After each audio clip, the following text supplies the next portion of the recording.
Welcome friends, स्वागत है आपका आपके अपने यूट्यूब चैनल एग्ज़ाम 5G में। अब वक्त है दोस्तों समझने का।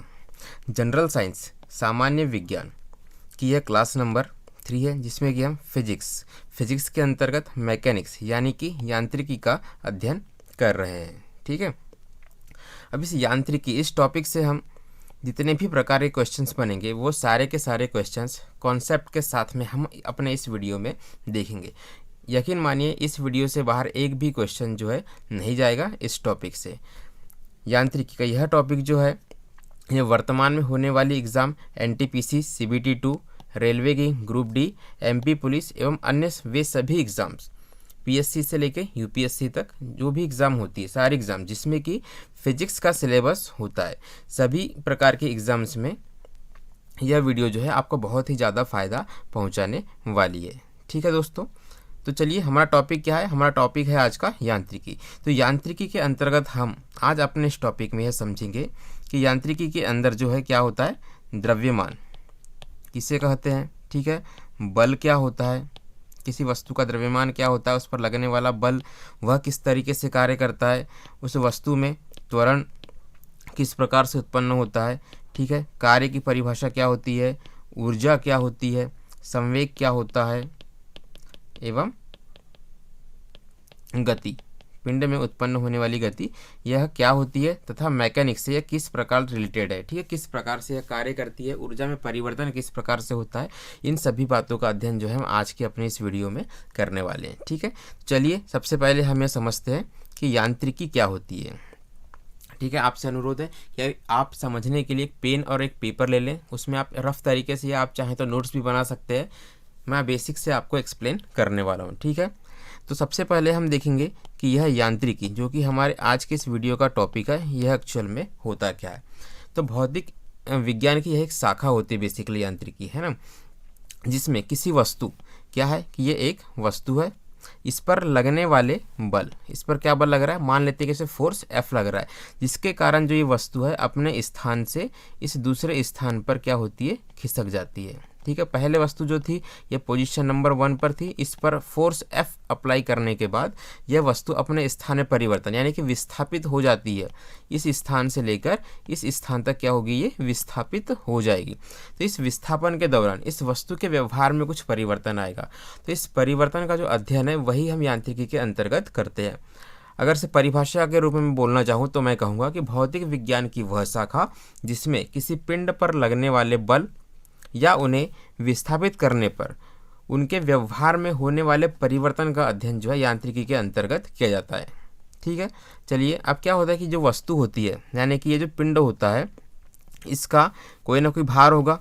ठीक है, इसका कुछ ना कुछ भार होगा, इसका कुछ ना कुछ द्रव्यमान होगा।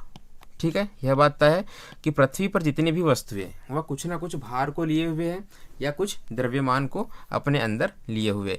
तो आइए समझते हैं कि भार क्या होता है। ठीक है, हम अब देखेंगे भार की परिभाषा। तो किसी वस्तु पर पृथ्वी द्वारा लगाया गया आकर्षण बल उस वस्तु का भार कहलाता है। ठीक है, पृथ्वी जो है एक गुरुत्वाकर्षण फोर्स जो होती है ये क्या कहलाता है, गुरुत्वाकर्षण फोर्स। ठीक है, ये क्या होता है कि इस पर रखी हुई या इससे पृथ्वी के ऊपर रखी हुई किसी वस्तु पर अप्लाई होता है।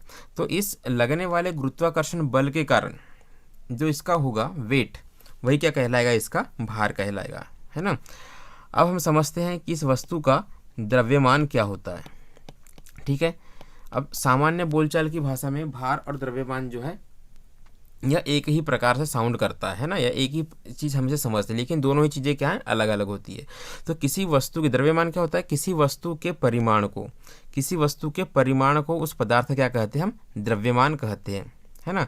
और द्रव्यमान की यह खासियत है कि यह पृथ्वी पर कहीं पर भी हो हमेशा स्थिर रहता है। द्रव्यमान क्या होता है, स्थिर रहता है।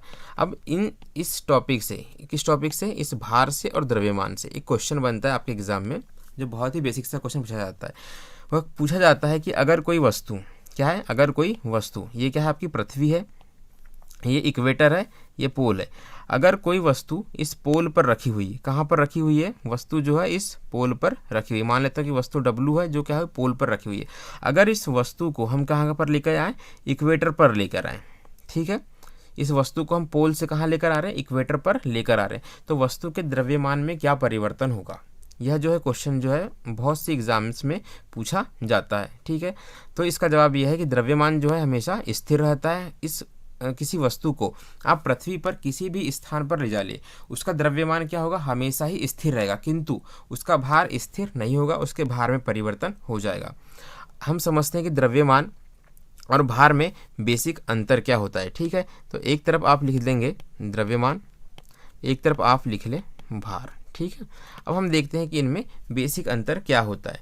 तो भार जो होता है ये पृथ्वी के आकर्षण बल के कारण होता है। किस कारण से होता है, पृथ्वी के आकर्षण बल के कारण, पृथ्वी के आकर्षण बल के कारण। और द्रव्यमान क्या होता है, द्रव्यमान उस वस्तु का होता है परिमाण, द्रव्यमान उस वस्तु का क्या होता है, परिमाण। यह बात मैं आपको बता चुका हूँ। दूसरी बात जो मैंने आपको बताई थी कि द्रव्यमान जो है पृथ्वी के किसी भी स्थान पर हमेशा समान रहेगा, द्रव्यमान कैसा रहेगा, समान रहेगा, लेकिन भार क्या होगा, यह बदल जाएगा। ठीक है, अब आगे आप लिखेंगे कि भार जो होता है, भार एक सदिश राशि है। भार क्या है, सदिश राशि है, भार एक सदिश राशि है, जबकि द्रव्यमान जो है यह एक अदिश राशि है। ठीक है, ये इनमें बेसिकली अंतर होता है। अच्छा, इनके मात्रक के बारे में देख लेते हैं।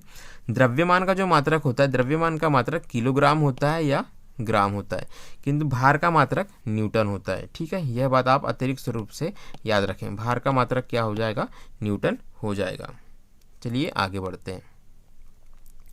ठीक है, एक सेकेंड, चलिए आगे आप हेडिंग डालेंगे दूरी और विस्थापन। ठीक है, अब क्या होता है, एक चीज़ होती है दूरी यांत्रिकी के अंदर और एक चीज़ क्या होती है, विस्थापन। ठीक है, अगर किसी वस्तु के स्थान में परिवर्तन ना आए तो उस वस्तु के व्यवहार में परिवर्तन नहीं आएगा। ठीक है, और स्थान में परिवर्तन जो है यह दूरी के रूप में मापी जाती है या विस्थापन के रूप में मापी जाती है। तो इनकी परिभाषाओं को भी समझना थोड़ा सा आवश्यक हो जाएगा। ठीक है, अब मैं मान लेता हूँ क्या, कोई ये पिंड है, ये एक पिंड है। ठीक है, ये इस पॉइंट P पर स्थित है। ठीक है, तथा इस पर बल लगने के कारण, क्या लगने के कारण, बल लगने के कारण इस पर क्या अप्लाई हो रहा है, फोर्स अप्लाई हो रहा है।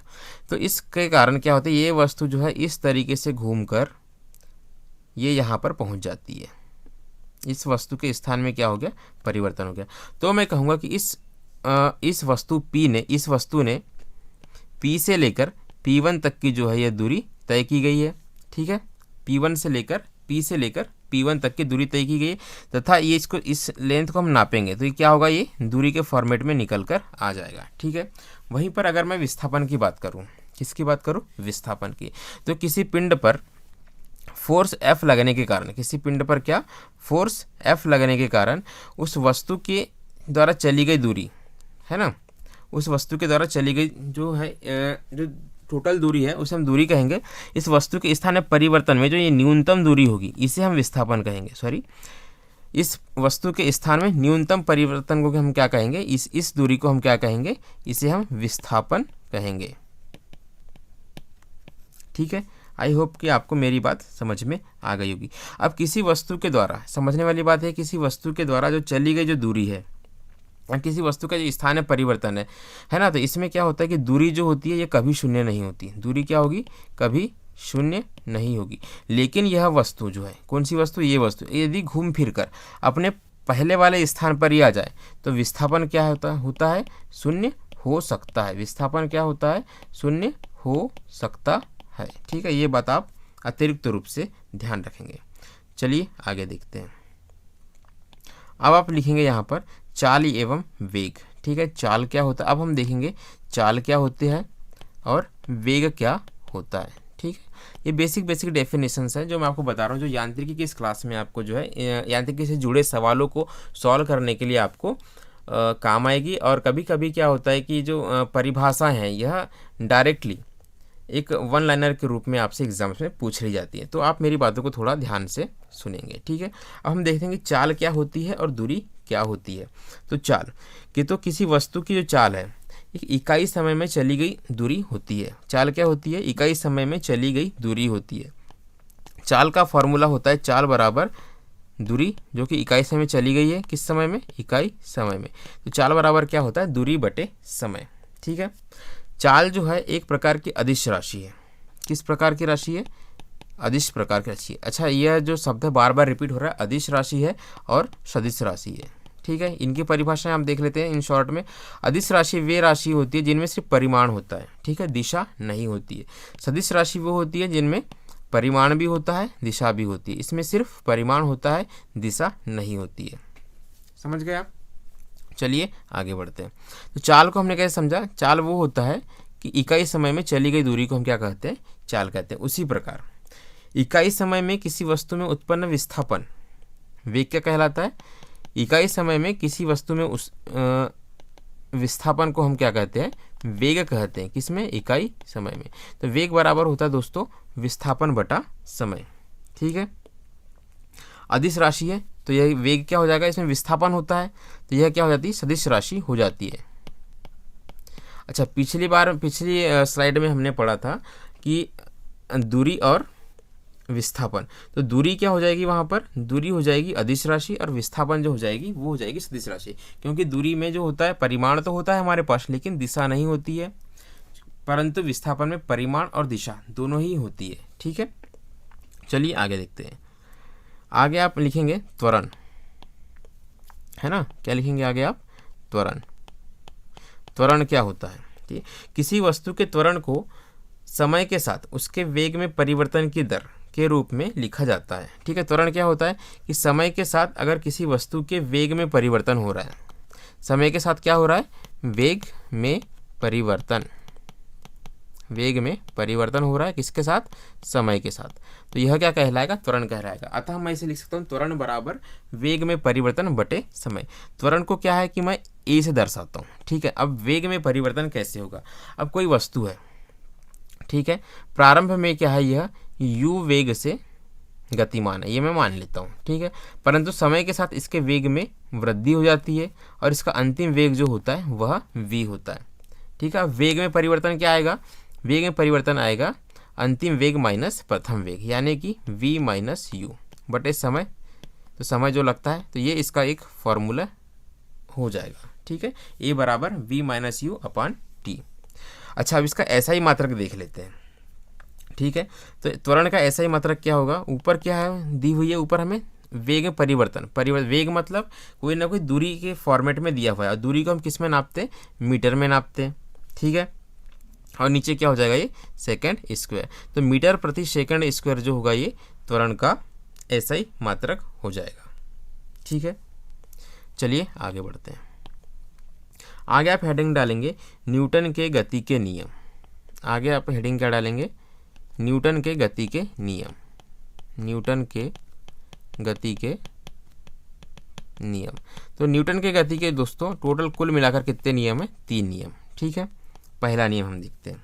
तो न्यूटन भाई साहब क्या कहते हैं? न्यूटन यह कहते हैं कि यदि कोई वस्तु विराम अवस्था में है, यानी कि रुकी हुई है, तो वह रुकी हुई ही रहेगी। यदि अगर कोई वस्तु गतिशील अवस्था में है तो वह गतिशील अवस्था में ही रहेगी। ठीक है, यह कोई पिंड है, अगर यह रुका हुआ है किसी सरफेस पर तो यह ऐसा का ऐसा ही रहेगा, है ना, अपने स्थान से मूव नहीं होगा। अगर कोई वस्तु गतिशील अवस्था में है तो वह गतिशील अवस्था में ही रहेगी, वह अपने आप नहीं रुकेगी। कब तक नहीं रुकेगी?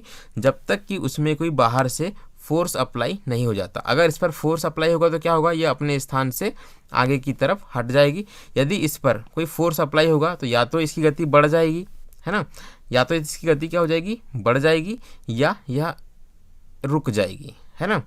तो कोई वस्तु विराम अवस्था में है तो विराम अवस्था में ही रहेगी, गतिशील अवस्था में है तो गतिशील अवस्था में ही रहेगी, जब तक कि उस पर कोई बाहरी बल अप्लाई नहीं होता है। तो यही न्यूटन की गति का जो है प्रथम नियम है। और न्यूटन की इस गति के इस नियम को ही हम जड़त्व का नियम भी कहते हैं। क्या कहते हैं हम इसे? जड़त्व का नियम भी कहते हैं। ठीक है, देखते हैं न्यूटन की गति का सेकंड लॉ, न्यूटन की गति का दूसरा नियम क्या कहता है। ठीक है, अब न्यूटन की गति का दूसरा नियम यह कहता है कि किसी वस्तु पर बाह्य बल लगाने से उसकी गति में परिवर्तन होता है। ठीक है, अब गति में परिवर्तन होने का क्या अर्थ है? अगर कोई पिंड है, इस पर मैं कोई फोर्स लगाता हूँ, बाहरी बल लगाता हूँ, ठीक है, तो क्या हो रहा है कि फोर्स लगाने के साथ साथ इसकी गति में परिवर्तन हो रहा है। यह वस्तु अपने स्थान से विस्थापित हो रही है, पहले कम वेग से होगी, फिर उसके अधिक वेग से होगी। तो इसी गति में क्या हो रहा है, परिवर्तन हो रहा है। ठीक है, अब इस गति में परिवर्तन को ही हम क्या कहते हैं, त्वरण कहते हैं। ठीक है, तो परिभाषा के रूप में हम इसे कहेंगे कि किसी वस्तु पर आरोपित बल, किसी वस्तु पर आरोपित बल क्या करता है, उसमें त्वरण उत्पन्न कर देता है। तो इसे हम न्यूटन की गति और इस तो प्रयोग में क्या देखा जाता है, देखा जाता है किसी वस्तु पर बल आरोपित किया जाता है तो द्रव्यमान m में बल की दिशा में जो त्वरण उत्पन्न होता है वह उस पर लगने वाले बल के बराबर होता है। ठीक है, कहने का मतलब ये है कि किसी वस्तु पर लगाया गया बल उसके द्रव्यमान और उसमें उत्पन्न त्वरण के गुणनफल के बराबर होता है, यानी कि F बराबर ma। इसमें इसे रूप में हम इसे लिख सकते हैं। ठीक है, F क्या है, किसी वस्तु पर लगने वाला बल है, m उस वस्तु का द्रव्यमान है तथा a उस पर उत्पन्न होने वाला त्वरण है। इसे ही हम क्या कहते हैं, न्यूटन की गति का दूसरा नियम कहते हैं। ठीक है, अब इस बल का जो मात्रक होता है, बल का मात्रक होता है दोस्तों न्यूटन। ठीक है, अब न्यूटन क्या होगा, अब न्यूटन का जो ऐसा ही मात्रक जो होगा वह इस फॉर्मूले के हिसाब से होगा किलोग्राम, क्या हो जाएगा, किलोग्राम, है ना। और त्वरण को हम किस में नापते हैं, मीटर प्रति सेकंड स्क्वायर। तो क्या हो जाएगा, किलोग्राम मीटर प्रति सेकंड स्क्वायर। ठीक है, यह न्यूटन का ऐसा ही मात्रक जो हो जाएगा, मतलब फोर्स का जो ऐसा ही मात्रक है न्यूटन है, और इसे हम इस रूप में भी लिख सकते हैं, किलोग्राम मीटर प्रति सेकंड स्क्वायर। ठीक है, अर्थात अगर मुझे न्यूटन की परिभाषा देनी हो, किसकी परिभाषा देनी हो कि एक न्यूटन बल जो है वह किसके बराबर होता है, अगर मुझे यह बताना हो कि एक न्यूटन बल जो है किसके बराबर होगा, तो एक न्यूटन बल वह होगा जो 1 किलोग्राम द्रव्यमान को, ठीक है, कितना, 1 किलोग्राम द्रव्यमान को 1 मीटर, क्या 1 किलोग्राम द्रव्यमान को क्या कहना चाहिए, यह कहना चाहिए कि 1 न्यूटन बल वह बल है जो 1 किलोग्राम द्रव्यमान की वस्तु पर, 1 किलोग्राम के द्रव्यमान की वस्तु पर लगाए जाने पर उसमें 1 मीटर प्रति सेकंड स्क्वायर का त्वरण उत्पन्न करता है। ठीक है, अगर कोई वस्तु है उस पर लगाया बल 1 न्यूटन, अगर मैं यह कहूँ तो क्या कहा जाए कि अगर वस्तु तो पहली बात 1 किलोग्राम की होनी चाहिए, तो ये जो 1 kg की वस्तु है ना, वह 1 न्यूटन बल के लगाए जाने पर, यदि इस पर किसी बल को लगाए जाने पर, 1 न्यूटन नहीं कह सकते, किसी बल को लगाए जाने पर यदि यह 1 मीटर प्रति सेकंड स्क्वायर के त्वरण के साथ खिसक रही है तो हम कह सकते हैं कि उस पर लगने वाला बल कितना है, 1 न्यूटन का है। ठीक है, आई होप कि आपको मेरी बात समझ में आ गई होगी। चलिए देखते हैं न्यूटन की गति का थर्ड लॉ। ठीक है, क्या देखते हैं, न्यूटन की गति का थर्ड लॉ, तीसरा नियम। तो जब किसी एक वस्तु पर किसी दूसरी वस्तु के द्वारा कोई बल लगाया जाता है, ठीक है, तो क्रिया के जो क्या होती है, विपरीत प्रतिक्रिया होती है। ठीक है, अगर मैं कहूँ कि एक सरफेस है, ठीक है, अगर मैं इस पर, ये एक बॉल है, ये एक क्या है, बॉल है, अगर यह बॉल जो है इस सरफेस पर आकर गिरती है, अर्थात कि इस बॉल के द्वारा पृथ्वी पर एक प्रकार का बल लगाया गया, तो न्यूटन का नियम कहता है कि यह पृथ्वी भी जो है उतना ही बल उस बॉल पर लगाती है। तभी तो अगर हम किसी बॉल को ज़मीन पर गिराएं तो वह उछलकर ऊपर की ओर आता है, अर्थात पृथ्वी भी इस बॉल पर उतना ही बल लगाती है, अर्थात क्रिया के विपरीत प्रतिक्रिया होती है। तो यही न्यूटन की गति का क्या है, तीसरा नियम है। ठीक है, यही न्यूटन की गति का तीसरा नियम, जिसे हम क्रिया प्रतिक्रिया का नियम भी कहते हैं। चलिए आगे आप हेडिंग डालेंगे संवेग, आगे आप क्या हेडिंग डालेंगे, संवेग। तो नाम से ही स्पष्ट है, क्या स्पष्ट है, संवेग बराबर क्या हो जाएगा, संहति, और संहति को ही हम क्या कहते हैं, पर्यायवाची इसका क्या है, द्रव्यमान, है ना। तो द्रव्यमान गुणित वेग, यही आपका संवेग कहलाएगा, और संवेग को हम इंग्लिश में क्या कहते हैं, मोमेंटम। Okay, momentum.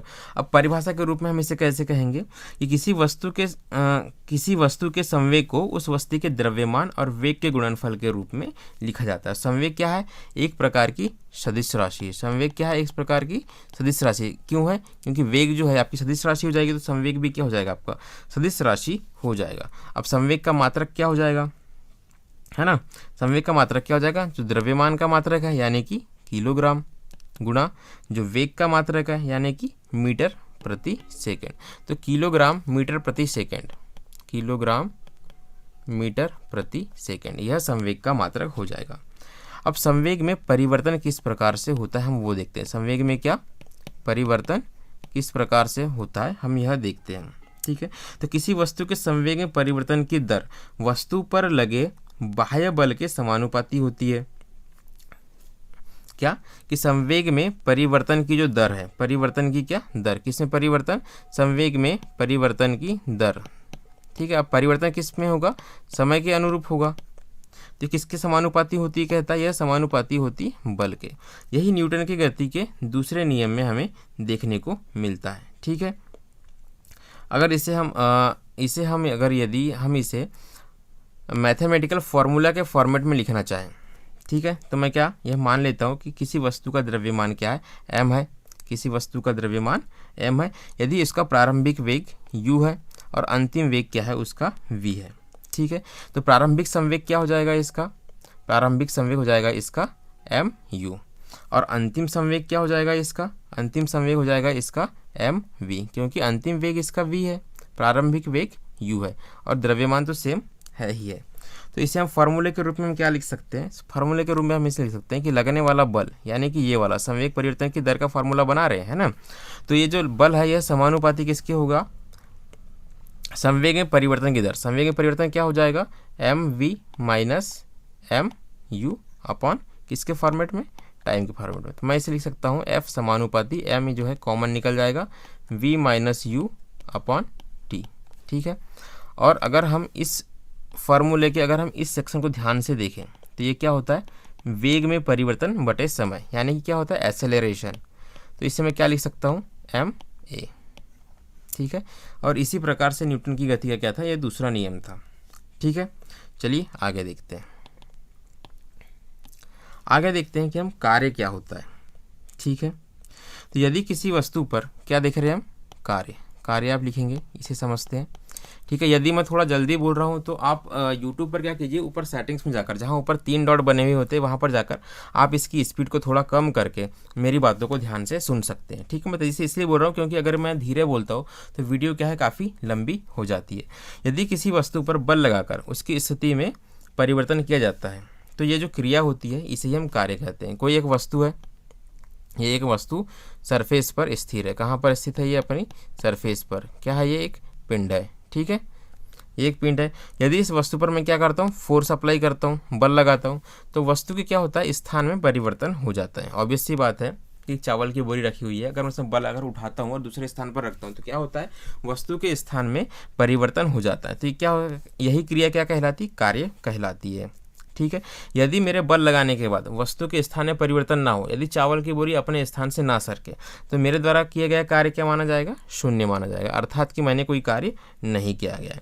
ठीक है, तो कार्य का फॉर्मूला क्या हो गया, तो कार्य बराबर होता है बल, क्योंकि मैंने बल लगाया था, गुणित बल की दिशा में विस्थापन।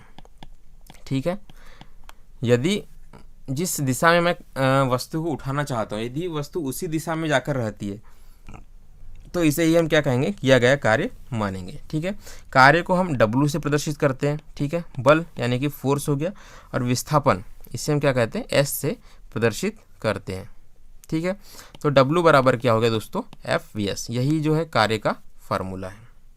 ठीक है, अब इसमें क्या होता है कि ये जो पिंड है इस पर मैं बल क्या लगा रहा था, इस डायरेक्शन में लगा रहा था, फोर्स किस डायरेक्शन में गया, इस डायरेक्शन में गया, तो अब क्या होगी, वस्तु की स्थिति जो हो जाएगी, वो वस्तु की स्थिति ये यहाँ पर पहुँच जाएगी। ठीक है, तो ये क्या हो जाएगा, किया गया कार्य कहलाएगा। ओके, लेकिन यदि मैं मान लूँ कि वस्तु पर बल मैंने जो है इस डायरेक्शन में लगाकर, बल जो है मैंने, सॉरी कलर में चेंज कर देता हूँ।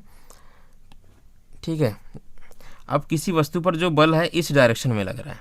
ठीक है, किस डायरेक्शन में, इस डायरेक्शन में, और वस्तु का विस्थापन जो हो रहा है वो अभी भी इस डायरेक्शन में ही हो रहा है, और वस्तु क्या हो रही है, यहीं पर आकर स्थिर हो रही है। ठीक है, तो इस कंडीशन में क्या है, ये बनने वाला कोण क्या कहलाता है, थीटा कहलाता है। ठीक है, बल की दिशा में और क्षैतिज के बीच में जो बनने वाला कोण कहलाएगा, थीटा कहलाएगा।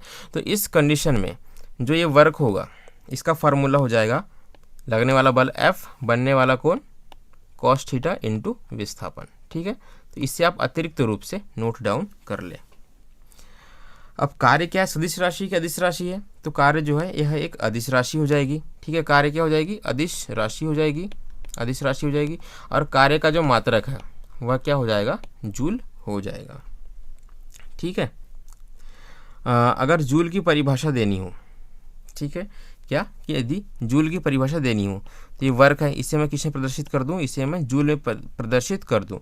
तो इसकी परिभाषा देने तो क्या कहलाएगा कि किसी वस्तु पर 1 न्यूटन बल लगाने से, कि किसी वस्तु पर क्या एक फोर्स किस में होता है, न्यूटन में होता है, और डिस्प्लेसमेंट क्या हो जाएगा आपका मीटर में हो जाएगा। तो जूल बराबर क्या हो जाएगा न्यूटन मीटर। अर्थात कि किसी वस्तु पर जूल बराबर, जूल की परिभाषा हम कैसे लिख सकते हैं, हम लिखेंगे कि किसी वस्तु पर 1 न्यूटन का बल अप्लाई करने पर यदि उसमें विस्थापन कितना होता है 1 मीटर का होता है तो किया गया कार्य क्या कहलाएगा 1 जूल कहलाएगा। आई होप आपको मेरी बातें जो है समझ में आ गई होगी। चलिए अगली चीज़ देखते हैं, है ना। अगला टॉपिक हमारा शक्ति या पावर। ठीक है, आगे आप लिखेंगे शक्ति, इसे ही हम क्या कहते हैं पावर। ठीक है, अब समझते हैं कि यह क्या होता है। तो किसी मशीन के द्वारा कार्य करने की दर को हम क्या कहते हैं, उसकी शक्ति कहते हैं। किसी मशीन है वह किस दर से काम करती है, यानी कितनी स्पीड से काम करती है, उसे ही हम क्या कहेंगे, उसकी स्पीड को, कार्य करने की स्पीड को हम क्या कहेंगे, शक्ति कहेंगे। शक्ति बराबर क्या हो जाएगा दोस्तों, फॉर्मूले के रूप में शक्ति बराबर हो जाएगा कि कार्य कितनी स्पीड से हो रहा है, यानी कि समय के फॉर्मेट में। यदि हम कोई कार्य कम समय में करते हैं तो हमारी शक्ति क्या हो जाएगी, अधिक हो जाएगी। यदि हम किसी कार्य को करने के लिए अधिक समय ले रहे हैं तो हमारा क्या हो जाएगा, शक्ति हो जाएगी कम। ठीक है, तो इसका जो ऐसा ही मात्रक होता है शक्ति का, यह होता है वाट। यह हम अपनी पिछली क्लासेस में भी पढ़ चुके हैं। ठीक है, ध्यान देने वाली बात यह है कि एक नोट के रूप में आप इसे लिख लीजिए कि 1 हार्स पावर, क्या, एक अश्व शक्ति, 1 हार्स पावर, यानी कि इसे हम क्या कहते हैं हिंदी में, इसे हम कहते हैं अश्व शक्ति। 1 अश्व शक्ति बराबर होता है 746 वाट। यह भी डायरेक्टली रूप से क्या है, 1 लाइनर क्वेश्चन में पूछा जाता है। ठीक है, शक्ति का मात्रक ऐसा ही मात्रक वाट हो गया। ठीक है, इसे जूल प्रति सेकंड में भी हम माप सकते हैं। कार्य का मात्रक क्या है, जूल है, समय का मात्रक सेकंड है, तो जूल प्रति सेकंड कह लीजिए आप इसे, या आप इसे वाट कह लीजिए। तो वाट की परिभाषा में लिख सकते हैं कि वाट बराबर क्या होता है, जूल प्रति सेकंड। ठीक है, 1 सेकंड में यदि 1 जूल कार्य किया जाता है तो हम कह सकते हैं कि शक्ति क्या होगी उसकी, 1 वाट की हो जाएगी। चलिए आगे बढ़ते हैं। आगे आप लिखिए ऊर्जा। ऊर्जा क्या कहलाती है, अभी कार्य करने की क्षमता, है ना। कार्य करने की, शक्ति क्या कहलाती है, कार्य करने की दर, और ऊर्जा क्या कहलाती है, कार्य करने की क्षमता। इसे हम क्या कहते हैं, ऊर्जा कहते हैं। इसका ऐसा ही मात्रक भी होता है जूल, इसका ऐसा ही मात्रक भी क्या होता है, जूल होता है। ठीक है, अब ऊर्जा क्या होती है, 2 प्रकार की होती है बेसिकली। वैसे ऊर्जा तो बहुत सी प्रकार की होती है, पर बेसिकली जिनका अध्ययन हमें यहाँ पर करना है, यह जो है ऊर्जा हो जाएगी 2 प्रकार की, है ना। ऊर्जा के 2 प्रकार होते हैं, ऊर्जा जो होती है बहुत प्रकार की होती है ना, कई प्रकार, जैसे कि यांत्रिक ऊर्जा होती है, उष्मा ऊर्जा होती है, प्रकाशीय ऊर्जा होती है, नाभिकीय ऊर्जा होती है। ऊर्जा जो है एक अदिश राशि है, ऊर्जा भी क्या है, एक अदिश राशि है। इन्हें आप नोट करते चलिएगा, है ना, 1 लाइनर के रूप में। मतलब मैं आपको एक परिभाषा बता रहा हूँ तो आपको परिभाषा को नोट करनी है, उसका फॉर्मूला जो है वो उससे आप नोट करना है, उसका ऐसा ही मात्रक नोट करना है, और सदिश राशि, अदिश राशि, वैसे 3-4 चीज़ें ही आपको एक टॉपिक के बारे में नोट करनी है। ठीक है, तो ऊर्जा इसका ऐसा ही मात्रक जूल हो गया, राशि हो गई आपकी अदिश, और कार्य करने की क्षमता को ही हम क्या कहते हैं, ऊर्जा कहते हैं। ठीक है, अगला टॉपिक आप डालेंगे यांत्रिक ऊर्जा, क्योंकि हम यहाँ पर यांत्रिकी का अध्ययन कर रहे हैं। यांत्रिकी के अध्ययन के लिए हमें यांत्रिक ऊर्जा को समझना जो है थोड़ा सा जरूरी हो जाएगा। अब यांत्रिक ऊर्जा दोस्तों 2 प्रकार की होती है। ठीक है, यांत्रिक ऊर्जा क्या होती है, 2 प्रकार की। एक तो होती है आपकी गतिज ऊर्जा, एक हो जाती है क्या आपकी गतिज ऊर्जा, और दूसरी होती है आपकी स्थितिज ऊर्जा। ठीक है, तो किसी वस्तु में उसकी ऑटोमेटिक जो पहले से बनी हुई है गति के कारण उत्पन्न ऊर्जा को हम क्या कहेंगे, गतिज ऊर्जा कहेंगे, नाम से ही स्पष्ट है। उसी प्रकार किसी वस्तु के स्थिर रहने के कारण, एक जगह पर स्थिर रहने के कारण उत्पन्न ऊर्जा को हम स्थितिज ऊर्जा कहेंगे। इसका एग्जाम्पल के थ्रू मैं आपको समझाने की कोशिश करता हूँ। एग्जाम्पल के रूप में पवन ऊर्जा, कौन सी ऊर्जा, पवन ऊर्जा, यह एक एग्जाम्पल है गतिज ऊर्जा का। तथा डैम, बांध में रुके हुए पानी की ऊर्जा, ठीक है, यह एग्जाम्पल है स्थितिज ऊर्जा का।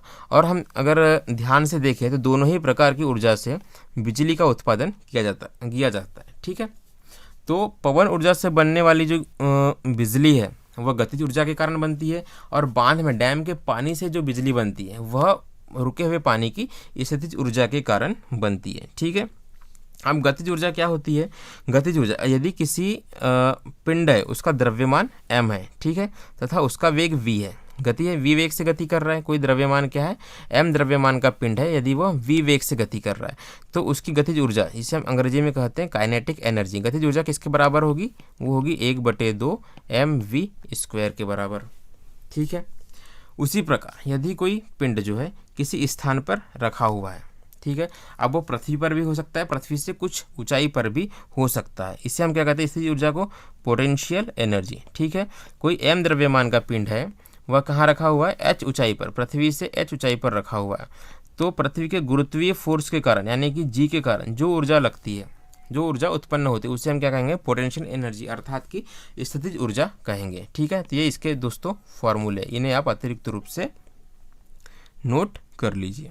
चलिए अब हम चलते हैं क्वेश्चंस पर, है ना, कि अब इस यांत्रिकी के टॉपिक से किस प्रकार के क्वेश्चंस बनते हैं, अब उन सभी प्रकार के बनने वाले क्वेश्चंस को देखेंगे। ठीक है। पहला क्वेश्चन क्या है, न्यूटन के गति का पहला नियम कहा जाता है। तो न्यूटन गति का पहला नियम क्या कहता है, यदि कोई वस्तु स्थिर अवस्था में है तो वह स्थिर अवस्था में ही रहेगी, यदि कोई वस्तु गतिज अवस्था में है तो वह गतिज अवस्था में ही रहेगी। ठीक है। तो इसे हमने क्या कहा था, जड़ता का नियम कहा था। तो यह जो है इसका सही जवाब हो जाएगा, ऑप्शन नंबर बी। चलिए देखते हैं नेक्स्ट क्वेश्चन। एक साधारण यंत्र किसी व्यक्ति की सहायता करता है। ठीक है। साधारण यंत्र है, कोई मशीन है, क्या है, कोई मशीन है, तो यह वस्तु की सहायता किस प्रकार से करती है वो आपको बताना है। ये IAS प्री में आया हुआ क्वेश्चन है। ठीक है। कम काम करने में, भाई मशीन है, अगर हम उसका उपयोग करेंगे तो कम काम करने के लिए क्यों करेंगे, है ना, मशीन का उपयोग तो अधिक कार्य करने के लिए किया जाता है, तो ये जो हो गया आपका गलत। दूसरा है कम बल का प्रयोग करके भी उतनी ही मात्रा कार्य करने में। ठीक है। क्योंकि मतलब कार्य उतना ही हो लेकिन हमें क्या हो, मेहनत कम करनी पड़े, तो ये हो सकता है, तो इसे मैं सही लगा देता हूँ अभी। ठीक है। उतनी ही कम मात्रा में काम धीरे धीरे करने में, धीरे धीरे काम क्यों करेंगे भाई, है ना, उतनी ही मात्रा में काम अधिक तेजी से करने में, उतनी ही मात्रा में काम अधिक तेजी से करने में, तो ये भी हो सकता है, पर ये इसका सटीक जवाब नहीं है। तो ऑप्शन नंबर बी जो है ये इसका सटीक जवाब है कि भाई बल मतलब कि फोर्स कम लगना चाहिए और काम जितना हमें चाहिए उतना ही होना चाहिए, है ना, उससे अधिक तेजी से नहीं होना चाहिए। ठीक है। संतुलित मात्रा में कार्य का होना आवश्यक है। ठीक है। तो ऑप्शन नंबर बी जो है इसका सही जवाब हो जाएगा। ठीक है। क्वेश्चन नंबर 3 देखते हैं कि एक व्यक्ति एक संवेदनशील सेंसिटिव तराजू पर खड़ा है, यदि वह गहरी सांस अंदर लेता है तो तराजू में क्या रीडिंग आएगी, मतलब कि उस वस्तु, अगर कोई व्यक्ति है एक तराजू पर आपने उसे बिठा दिया, बहुत ही सेंसिटिव तराजू है। ठीक है। ये बात आपको ध्यान देनी, कैसे तराजू है, ये सेंसिटिव तराजू है। यदि वह सांस अंदर लेता है तो तराजू में जो उसका जो वेट आ रहा है कि वह क्या होगा, बढ़ेगा, घटेगा, रीडिंग पर कोई प्रभाव नहीं पड़ेगा, वह बढ़ेगी या घटेगी वह वायुमंडलीय दबाव पर निर्भर करेगा। तो वायुमंडलीय दाब का जो है उस पर कोई प्रभाव पड़ता नहीं है, पहली बात। तो यह जो है रीडिंग हमारी कट गई। ठीक है। हम सोचते हैं घटेगी या बढ़ेगी, तो वायु जो होता है उसका कोई द्रव्यमान होता है या नहीं होता है। ठीक है। वायु का कोई भार होगा, नहीं होगा, डेफिनेटली वायु का भार होगा।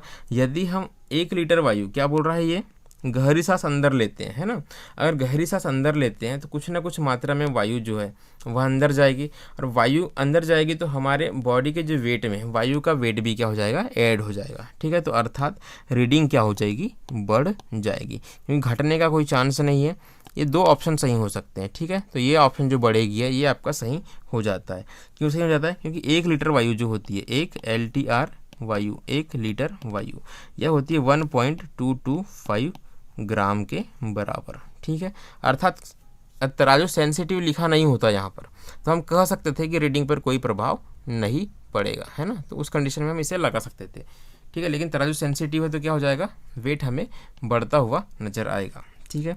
अब यह पूछा गया है सवाल नंबर 4 में कि वॉशिंग मशीन का कार्य किसके सिद्धांत पर आधारित है। ठीक है। यहाँ चलो देखिए उत्तर भी आपको दिख ही रहा है, ए अपकेंद्रण, है ना, तो अपकेंद्रण पर आधारित होता है। ठीक है। अब यह अपकेंद्रण होता क्या है। ठीक है। अब कोई पिंड है जो एक वृत्ताकार मार्ग पर क्या कह रहा है, गति कर रहा है। ठीक है।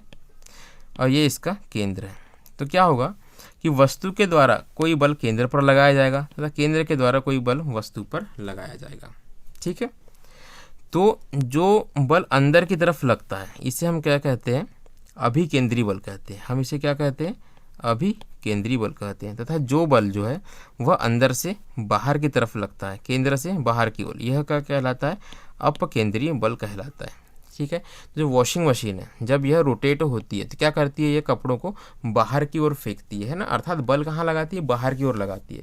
तो ये क्या कहलाएगा, अपकेंद्रीय बल के सिद्धांत पर कार्य करेगी। ठीक है, अपकेंद्रीय बल को ही हम इंग्लिश में क्या कहेंगे, सेंट्रीफ्यूगल फोर्स। क्या कहेंगे हम इसे, सेंट्रीफ्यूगल फोर्स। ठीक है, आई होप कि आपको मेरी बातें समझ में आ गई होगी। प्रक्षालन मशीन, प्रक्षालन मशीन ही ये क्या है, ये वॉशिंग मशीन है। किस कार्य प्रणाली पर आधारित है, वही घुमा फिरा कर पूछा गया, तो यह अपकेंद्रीकरण के नियम पर कार्य करेगी। देखते हैं नेक्स्ट क्वेश्चन, निम्नलिखित में से कौन सी सदिश राशि नहीं है। ठीक है, सदिश राशि और अदिश राशि के बारे में मैंने आपको बताया हुआ है। ठीक है, सदिश राशि क्या कहलाएगी कि किसी पिंड के विस्थापन होने पर, एक स्थान में परिवर्तन होने पर अगर दिशा और परिमाण, ठीक है, दोनों ही हो, दिशा क्या हो, दिशा हो प्लस उसका परिमाण हो, तो ये इस प्रकार की राशि क्या कहलाती है, सदिश राशि कहलाती है। और जिस प्रकार की राशियों को व्यक्त करने के लिए सिर्फ दिशा की आवश्यकता होती है, परिमाण की सिर्फ परिमाण की आवश्यकता होती है, दिशा की आवश्यकता नहीं होती है, उसे हम क्या कहते हैं, उसे हम अदिश राशि कहते हैं। ठीक है, तो इसमें विस्थापन सदिश राशि है, वेग सदिश राशि है, बल F बराबर ma एक्सेलरेशन आया था, सदिश राशि हो जाती है, तो आयतन क्या हो जाएगा आपका, अदिश राशि हो जाएगा। यही इसका सही जवाब है, ऑप्शन नंबर डी। निम्नलिखित में से कौन सी एक सदिश राशि है, ये पूछा है, इसमें सदिश राशि पूछा हुआ है। ठीक है, संवेग सदिश राशि है, बिल्कुल है ना। निम्नलिखित में कौन सी सदिश राशि, संवेग बिल्कुल ही सदिश राशि है, दाब नहीं है, कार्य नहीं है, ऊर्जा नहीं है, ये मैं आपको बता चुका हूँ। चलिए देखते हैं नेक्स्ट क्वेश्चन, निम्नलिखित में से कौन सी सदिश राशि है, इसमें से बताएं सदिश राशि कौन, समय सदिश राशि नहीं है, चाल नहीं है, वेग होती है, दूरी नहीं है, विस्थापन होती है। ठीक है, तो 8 नंबर जो है इसका सही जवाब हो जाएगा। चलिए देखते हैं नेक्स्ट क्वेश्चन, पदार्थ के संवेग, संवेग मतलब संहति गुणित वेग, और वेग के अनुपात में कौन सी भौतिक राशि प्राप्त की जाती है। ठीक है, तो यहाँ हमने एक फार्मूला देखा था, फार्मूला क्या था, संवेग का। ठीक है, फार्मूला किसका था, संवेग का। यहाँ क्या पूछ रहा है कि पदार्थ के संवेग और वेग के अनुपात, संवेग और वेग का अनुपात पूछ रहा है। ठीक है, तो क्या आएगा ये पूछ रहा है, संवेग बराबर क्या होता है दोस्तों, संवेग बराबर होता है संहति गुणित वेग, मतलब कि द्रव्यमान गुणा में वेग, बराबर है। अगर इस वेग को मैं सॉल्व करूं, ठीक है, तो वेग को मैं इसके अपॉन में लिख सकता हूं, क्या लिख सकता हूं, मैं लिख सकता हूं संवेग बटे वेग, और यही पूछा है किसके बराबर होता है, यह हो गया द्रव्यमान के बराबर, तो द्रव्यमान क्या हो जाएगा, इसका सही जवाब हो जाएगा। ठीक है, बल किसका गुणनफल है ये पूछा है, तो बल को मैं किस रूप में लिखता हूँ, बल यानी कि फोर्स, F बराबर क्या लिखता हूँ, ma, m क्या है, किसी पदार्थ का द्रव्यमान है, या द्रव्यमान है, द्रव्यमान है, द्रव्यमान है। ठीक है, और a क्या है, त्वरण है, ये त्वरण है, अर्थात B जो है इसका सही जवाब हो जाएगा। ठीक है दोस्तों, चलिए देखते हैं नेक्स्ट क्वेश्चन, यदि किसी घन के आयतन, किसी क्या घन के आयतन और पृष्ठीय क्षेत्रफल को निरूपित करने वाली संख्याएं समान हो। अब किसी घन का आयतन क्या होगा, पहले तो मैं वो देख लेता हूँ, है ना। तो घन का आयतन क्या होता है दोस्तों, a⁻3, है ना, a⁻3 होता है, लंबाई गुणित चौड़ाई गुणित ऊंचाई, यह क्या होता है घन। और अच्छा, घन दिखता किस तरीके से, तो घन जो है यह इस तरीके से आपको दिखाई देगा, है ना, इस तरीके से आपको दिखाई देगा। यदि मैं इसे और थोड़ा सा ब्रॉड में बनाऊं तो ये इस तरीके से घन दिखाई देगा। ठीक है, तो ये क्या होता है, लंबाई गुणित चौड़ाई गुणित ऊंचाई, ये क्या होता है। और घन की जो है सारे फेसेस क्या होते हैं, बराबर होते हैं, सारी भुजाएं बराबर होती है, तो घन का आयतन क्या हो गया, a⁻3। ठीक है, हमने घन का आयतन निकाल लिया। और पृष्ठीय क्षेत्रफल, अब इसमें पृष्ठ कितने हुए, तो एक पृष्ठ हो गया ये वाला सामने वाला, राइट, कलर मैं चेंज कर देता हूँ, ये पृष्ठ हो गया एक सामने वाला, एक उसके पीछे वाला, है ना, ये दूसरा पृष्ठ, ये तीसरा पृष्ठ, नीचे वाला चौथा पृष्ठ, ये पांचवा पृष्ठ, छठा पृष्ठ, टोटल कितने 6 पृष्ठ यहाँ पर है ना। तो अब एक पृष्ठ का क्या हो गया, एक पृष्ठ का क्षेत्रफल कितना हो गया, ये आपका a है, ये आपका ये है, लंबाई गुणित चौड़ाई अर्थात कि a²। अब 6 पृष्ठ हैं आपके, तो इसके जो पृष्ठीय क्षेत्रफल क्या हो जाएगा आपका 6a², ये हो जाएगा। ठीक है, अब क्या बोलता है कि दोनों क्या है, बराबर है, यानी कि a⁻3 बराबर है 6a² के, यही बात बोलना चाह रहा है। तो घन के किनारे की लंबाई माप की इकाई में कितनी होगी। ठीक ठीक है, वो पूछ रहा है ना, यानी कि ए की वैल्यू आपसे पूछा गया। तो ए की पावर 2 कट जाएगी 30 से, आपका ए इक्वल टू क्या आ जाएगा 6। 6 जो होगा आपका सही जवाब हो जाएगा। ठीक है, ऊर्जा संरक्षण का क्या आशय है? ठीक है, ये तो हम बचपन से ही पढ़ते आ रहे हैं, इसमें कुछ बताने जैसा नहीं है कि यह कहा जा सकता है कि ऊर्जा का क्या होता है, सृजन और विनाश होता है। तो होता है क्या? नहीं होता है, रूप में परिवर्तन होता है ना। ऊर्जा का सृजन हो सकता है, नहीं हो सकता। परिवर्तन होता है एक रूप से दूसरे रूप में। ऊर्जा का सृजन नहीं हो सकता परंतु विनाश हो सकता है। जब सृजन ही नहीं होगा तो विनाश कैसे हो सकता है? जो चीज़ आई ही नहीं है वो जाएगी कैसे? ठीक है, और जो जा ही नहीं सकती वो आई कैसे होगी, है ना। तो ऊर्जा का न तो सृजन हो सकता है और ना ही क्या हो सकता है दोस्तों, विनाश हो सकता है, बल्कि इसका रूप में परिवर्तन हो सकता है। एक रूप से दूसरे रूप में ऊर्जा सिर्फ परिवर्तित हो सकती है। तो ऑप्शन नंबर डी जो है ये क्वेश्चन नंबर 12 का जो है सही जवाब हो जाएगा। चलिए देखते हैं नेक्स्ट क्वेश्चन। ठीक है, क्या कहता है, हवाओं की ऊर्जा होती है। अब हवाएं क्या होती है, बहती है। आपने 3 इडियट्स में गाना सुना होगा, बहती हवा सथाओ, है ना। तो हवा क्या होती है, गतिशील होती है। तो अब गतिशील होने के कारण इसकी ऊर्जा कैसी हो जाएगी, गतिज ऊर्जा हो जाएगी। ठीक है, तो ऑप्शन नंबर बी इसका सही जवाब हो जाएगा। देखते हैं नेक्स्ट क्वेश्चन। वायु शक्ति यानी कि विंड पावर में ऊर्जा का कौन सा रूप विद्युत ऊर्जा में परिवर्तित होता है? क्वेश्चन को आप ध्यान से पढ़ेंगे तो पता चलेगा कि वायु जो है बहती है, वायु में ऊर्जा कैसी होती है, गतिज ऊर्जा होती है। अब यह गतिज ऊर्जा ही क्या होती है, आपकी विद्युत ऊर्जा के रूप में परिवर्तित होती है। चलिए देखते हैं नेक्स्ट क्वेश्चन। एक ट्रेन जैसे ही चलना आरंभ करती है उसमें बैठे हुए यात्री का सिर पीछे की ओर झुक जाता है, इसका क्या कारण है? ठीक है, तो पहले मैं इसका सही जवाब आपको बता देता हूँ, फिर मैं आपको इसे समझाऊंगा, है ना। इसका कारण है स्थिरता का जड़त्व। ठीक है, एक ट्रेन जैसे ही चलना आरंभ करती है दोस्तों, तो ये आपकी क्या हो गई, मान लेता हूँ कि ये आपकी एक ट्रेन की बोगी हो गई, है ना। ये इसके पहिए हो गए। ठीक है, अभी क्या होगी कि इस डायरेक्शन में चलना आरंभ करेगी। इसमें क्या हुई है कि कोई सीट लगी हुई है, इस पर कोई व्यक्ति जो है ऐसे बैठा हुआ है। ठीक है, समझ गए आप मेरी बात? ठीक है, क्या कहना क्या चाह रहा है कि स्थिरता का जड़त्व। अभी क्या है कि ट्रेन रुकी हुई अवस्था में अर्थात स्थिर अवस्था में, तो इसमें स्थिरता का जड़त्व ही होगा। ठीक है, जब उसमें बैठे हुए यात्री का सिर क्या होता है, बोलता है पीछे की ओर चले जाता है। सिर जो है ये वाला हिस्सा, सिर यह पीछे की ओर चले जाता है। जब ट्रेन इस डायरेक्शन में चलना आरंभ करती है तो ट्रेन के साथ जो है व्यक्ति का निचला हिस्सा यानी कि पैर तरफ का हिस्सा, कौन सा हिस्सा, यह पैर तरफ का हिस्सा जो है इस ट्रेन के साथ ही गतिशील अवस्था में आ जाता है, अर्थात गति के जड़त्व को प्राप्त कर लेता है। किंतु ऊपरी हिस्सा जो रहता है अभी तक स्थिरता के जड़त्व में ही रहता है, अर्थात यह व्यक्ति अर्थात ट्रेन के आगे चलने पर यह जो सिर होगा स्थिरता के जड़त्व के कारण अपने ही स्थान पर रहेगा और हमें पीछे जाता हुआ थोड़ा सा महसूस होगा। ठीक है, इसका सही जवाब है दोस्तों स्थिरता का जड़त्व। समझ गए होंगे आप। चलिए देखते हैं नेक्स्ट क्वेश्चन। ठीक है, एक पूर्णतः घर्षणहीन पृष्ठ, है ना। क्या कहना चाह रहा है कि बोल रहा है कि घर्षण है ही नहीं, घर्षण है ही नहीं। अगर मैंने अपनी गाड़ी को फूंक मार दी और मेरी गाड़ी जो है वह चलने लगी, जब तक चलती रहेगी जब तक मैं उस पर आगे से बल लगाकर उसे रोकूंगा नहीं, है ना। तो कहना क्या चाहता है कि अगर एक पूर्णतः घर्षणहीन पृष्ठ है, कंप्लीटली फ्रिक्शनलेस, है ना, तो उस पर खड़ा व्यक्ति एक सीटी बजाने से अपने को गति में ला सकता है। अगर मैं किसी पृष्ठ पर खड़ा हूँ, अगर मैं मुंह से अपनी थोड़ी हवा बाहर निकाल दूँ आगे की तरफ, तो मैं पीछे की तरफ मूव करना चालू कर दूंगा, है ना। पीछे की तरफ मैं खिसक जाऊंगा, विस्थापित हो जाऊंगा और विस्थापित होते ही रहूँगा जब तक कि मैं अपने आप को किसी बाहर से किसी बल को लगाकर रोक ना लूँ, यह कहना चाह रहा है। ठीक है, दूसरा जो है यह कारण आर, यह क्या कहता है, यदि किसी तंत्र पर कोई बाह्य बल क्रियाशील नहीं है, कोई तंत्र है कोई बाहर से वो उसमें कोई बल लग ही नहीं रहा है, तो इसका संवेग परिवर्तन नहीं हो सकता। ठीक है, तो क्या कहना चाह रहा है इसके ऑप्शंस में, ऑप्शन नंबर ए है कि इसमें 2 ही ऑप्शन दोस्तों, है ना, ए और बी। ए और आर दोनों ही सही है। ठीक है, वाकई में दोनों ही सही है।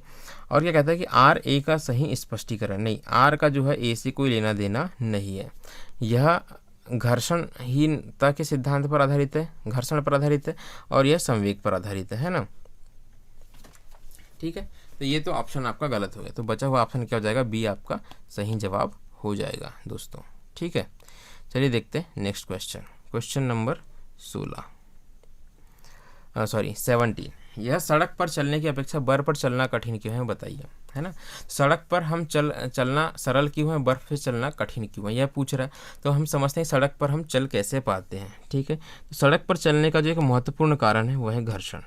ठीक है, जब हम सड़क पर अपने पैरों को रखते हैं तो हम क्या करते हैं, सड़क पर एक बल अप्लाई करते हैं और उतनी ही मात्रा में सड़क जो है हमारे पैरों पर एक बल अप्लाई करते हैं, परंतु घर्षण होने के कारण हम फिसलते नहीं है, हम आगे की ओर बढ़ जाते हैं। तो इस प्रकार से हम चलते हैं।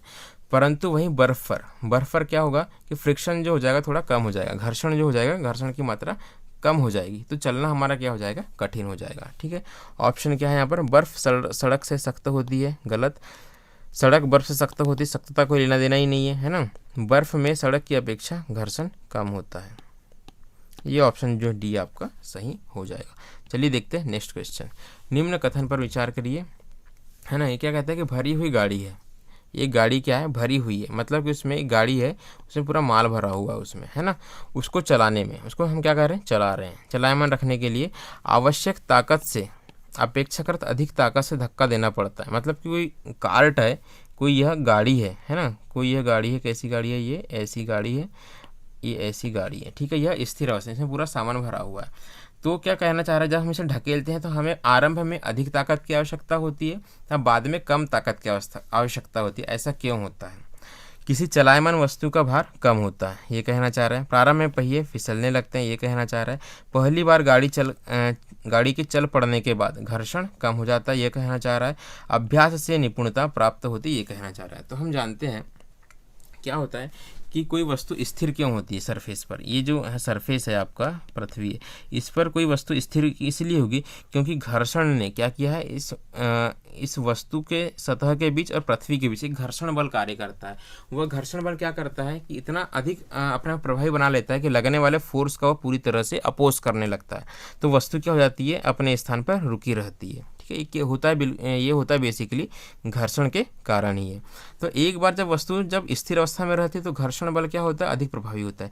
किंतु जब यही वस्तु चलायमान अवस्था में आ जाएगी, है ना, मूव करने लगेगी किसी डायरेक्शन में, तो धीरे धीरे क्या होता है, घर्षण उसका कम होने लगता है। तो ऑप्शन नंबर सी जो है इसका सही जवाब हो जाएगा। एक बार गाड़ी के चल पड़ने के बाद घर्षण जो है वह कम हो जाता है। ठीक है, चलिए देखते हैं नेक्स्ट क्वेश्चन। Question number 19। एक मनुष्य है जो स्थिर नाव से 5 मीटर प्रति सेकंड की चाल से कूदता है। ठीक है, एक ये नाव है, कैसी नाव है ये मैं मान लेता हूँ कि एक दोस्तों नाव है, और यहाँ पर क्या है, एक व्यक्ति है ना, ये आपका व्यक्ति है। ठीक है, नाव पे क्या है, एक व्यक्ति है। जब वह इस नाव से एक किनारा है, जब इस नाव से इस किनारे पर ये कूदता है, व्यक्ति कूदता है, कैसे कूदता है, 5 मीटर प्रति सेकंड की चाल से। तो नाव क्या है कि 0.5 मीटर प्रति सेकंड की चाल से खिसकती है। व्यक्ति जाता है इस साइड, नाव जाती है इस साइड में। ठीक है, अब दोनों का क्या है, दोनों का चाल दी हुई है जो कि अलग अलग है। बताया कि अब नाव का द्रव्यमान मनुष्य के द्रव्यमान से कितना गुना अधिक है। क्वेश्चन ये है, क्वेश्चन का मेन पार्ट ये है कि जो नाव का जो द्रव्यमान है वह बताना है कि मनुष्य के द्रव्यमान से कितने गुना अधिक है। ठीक है, अब मान लेते हैं कि द्रव्यमान क्या है, m है, किसका, व्यक्ति का। अब यहाँ मैं मान लेता हूँ कि व्यक्ति का जो द्रव्यमान है वह m है और नाव का जो द्रव्यमान है वह क्या है, n है। ठीक है, अब जब व्यक्ति नाव पर बैठा हुआ है, मतलब कि नाव पर है, तो कूदने से पहले इसका संवेग कितना हो जाएगा, इसका संवेग हो जाएगा 0, है ना। कूदने से पहले संवेग 0, कूदने के बाद भी संवेग 0, संवेग संरक्षण के सिद्धांत के अनुसार। ठीक है, अब व्यक्ति के कूदने के उपरांत संवेग, अब क्या हो जाएगा कि इन संवेग में अंतर क्या आएगा, मैं वो निकाल लेता हूँ, है ना दोस्तों। संवेग में अंतर क्या होगा, ये निकाल लेता हूँ। तो संवेग में अंतर क्या हो जाएगा, संवेग क्या होता है, संहति गुणित वेग, है ना। तो द्रव्यमान कितना है व्यक्ति के लिए द्रव्यमान है m, और वेग क्या है इसका, 5 मीटर प्रति सेकंड, यानी कि 5m हो गया। ठीक है, उसी प्रकार नाव का जो संवेग होगा वो आएगा 0.5n। ठीक है, ये आ जाएगा। अब संवेग संरक्षण के सिद्धांत से यह मैं कह सकता हूँ कि जो 5m है माइनस 0.5n है, ये किसका इक्वल है, 0 के, क्योंकि संवेग क्या था, आरंभ में 0 था, और संवेग का है 0 ही बना रहेगा संरक्षण के सिद्धांत के अनुसार। ठीक है, अब मैं इस इक्वेशन को दोस्तों सॉल्व कर लेता हूँ। तो मैं लिख सकता हूँ कि 5m बराबर में 0.5n। ठीक है, पूछा क्या है कि नाव का द्रव्यमान मनुष्य के द्रव्यमान का, तो जिसका द्रव्यमान हमें निकालना है वो रहता है ऊपर, है ना, और जिसके तुलना में निकालना वो रहेगा नीचे। तो n के अपोजिट में क्या था, 0.5, और m के साथ में क्या था, 5। ठीक है। तो मैं इसे इस तरह से लिख सकता हूँ, ये बेसिक मैथ्स है ना। यह अगर आपको सीखना है तो हमारे मैथ्स के वीडियो जाकर देख सकते हैं। इसे सॉल्व करने पर क्या आएगा दोस्तों, सॉल्व करने पर आएगा क्या आएगा, सॉल्व करने पर n/m = 10 या n = 10m। अब हमें अपने सवाल का जवाब मिल चुका है। कितना मिल चुका है, 10 गुना, है ना। तो मैं यह कह सकता हूँ कि नाव का जो द्रव्यमान है वो मनुष्य के द्रव्यमान का कितना है, 10 गुने के बराबर है। नाव का द्रव्यमान n मनुष्य के द्रव्यमान m के 10 गुने के बराबर है। आई होप कि आपको ये समझ में आ गया होगा। चलिए देखते हैं नेक्स्ट क्वेश्चन। एक ट्रक, एक कार और एक मोटरसाइकिल है ना, ठीक है। एक क्या है आपके पास, एक ट्रक है, एक कार है और एक मोटरसाइकिल है। अब इनकी क्या है, गतिज ऊर्जा है ना, इनकी क्या है, काइनेटिक एनर्जी क्या है, इन सब की बराबर है बोलता है, ठीक है, समान है। यदि समान अवरोधक बल लगाया जाए, यदि इनका जो अपोजिट में इनके जो है फोर्स लगाया जाए, तो वे क्रमशः x, y और z दूरी पर रुके। तो पूछ रहा है कि x, y, z दूरी क्या होगी, है ना। चूंकि एक कार, एक ट्रक और एक मोटरसाइकिल, इनका द्रव्यमान अलग अलग होता है, ठीक है, लेकिन इनकी गतिज ऊर्जाएं क्या है, समान है। ऊर्जा समान है, इसलिए बल लगाने पर क्या होगी, समान दूरी पर ही रुकेगी। अर्थात क्या हो जाएगा, x = y = z। चलिए देखते नेक्स्ट क्वेश्चन, है ना। Question number 21।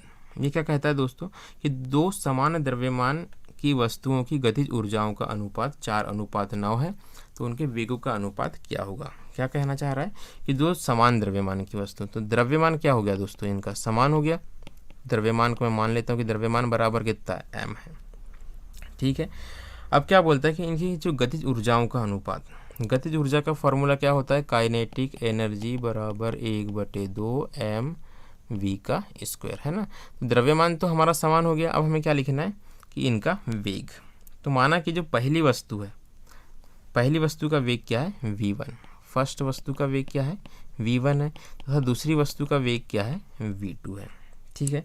तो इनकी काइनेटिक एनर्जी क्या हो जाएगी, काइनेटिक एनर्जी हो जाएगी 1/2 m1², एक हो जाएगी 1/2 mv2²। m1 नहीं होगा, m1 m2 नहीं होगा, क्योंकि द्रव्यमान जो है वह बराबर ही है, ठीक है। तो उनके वेगों का अनुपात पूछ रहा है। किसका अनुपात पूछ रहा है दोस्तों, वेगों का अनुपात, है ना। तो मैं इसे मान लेता हूँ काइनेटिक एनर्जी, ये 1 थी, ये 2 थी, है ना, या K1 और K2। तो K1/K2 बराबर क्या हो जाएगा, 1/2 m v1², 1/2 m v2²। 1/2 से 1/2 कट गया, m से m कट गया, बचा क्या हमारे पास, v1² v2², ठीक है। अब क्या बोल रहा है कि इनकी गतिज ऊर्जाओं का अनुपात क्या है, 4:9 है, ठीक है। अर्थात K1 की वैल्यू किसके बराबर है, 4 के बराबर, और K2 की वैल्यू किसके बराबर है, 9 के बराबर है। तो मैं इसे लिख देता हूँ 4/9। इसे सॉल्व करने पर v1/v2 बराबर रूट में आ जाएगा 4/9, अर्थात ये आ जाएगा 2/3, है ना। तो ये जो 2/3 है इसका सही जवाब हो जाएगा। चलिए देखते हैं नेक्स्ट क्वेश्चन, क्वेश्चन नंबर 22। एक व्यक्ति कार में, जो कि विराम अवस्था में बैठा है, कार में बैठा है आराम से, है ना। अब क्या है, सड़क से कार के 4 पहियों में से प्रत्येक पर प्रतिक्रिया R लगी हुई है। प्रत्येक पर घर्षण बल क्या लगा हुआ है, R लगा हुआ है। जब कार सीधी समतल रोड पर चलेगी, है ना, तो अग्र पहियों में से प्रत्येक पर प्रतिक्रिया में क्या परिवर्तन आएगा, मतलब आगे के पहियों पर घर्षण बल में क्या परिवर्तन आएगा, ये कहना चाहता है। तो आप ये जानते हैं कि जो स्थिर अवस्था की अपेक्षा गतिशील रूप में जो वस्तु होती है उस पर घर्षण बल का प्रभाव क्या होता है, थोड़ा कम होता है। तो क्या हो जाएगा, पहले यदि R है तो वह R से कम हो जाएगा। चलिए ठीक है, देखते हैं नेक्स्ट क्वेश्चन, क्वेश्चन नंबर 23। अगर आपको मेरी बातें समझ में नहीं आती तो वीडियो को आप थोड़ा सा रिपीट करके देख लीजिएगा। आप ध्यान से सुनेंगे तो मेरी सारी बातें आपको पूरी तरह से समझ में आ जाएगी, ठीक है। चलिए देखते हैं नेक्स्ट क्वेश्चन। यह तेल से अंशतः भरा हुआ एक टैंकर है ना।